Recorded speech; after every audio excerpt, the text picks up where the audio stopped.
Herkese merhaba arkadaşlar, kanalımıza hoş geldiniz. Barış Arduç'tan Qübsə Özay'a romantik doğum günü kutlaması. Ünlü oyuncu Barış Arduç, eşi Qübsə Özay'ın 41. doğum günü sosyal medya üzerinde romantik bir paylaşım yaparak kutladı. Çiftin bu özel anı takipçileri tarafından büyük ilgiyle karşılandı.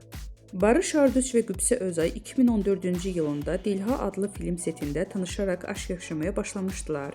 2020-ci yılında evlənərək bu özel ilişkilərini taçlandıran çift 2022-ci yılında isə büyük heyecanla bekledikleri kızları Jan Asya'nın kavuşmuşdu. Barış Arduç ve Qübsə Özay çifti kızları Jan Asya adını verdiler. Özel hayatlarının gözlerden uzak tutmayı tercih eden ünlü çift, zaman zaman ayrıldıkları iddialarıyla gündeme gelmişti. Ancak bu iddialara yanıt veren çift, bir tatilde Alaçatı'da birlikte objektiflere yansıdı. Denizde birlikte giren ikili kendilerini görüntüleyen gazetecilere el sallayarak samimi bir şekilde selam verdi.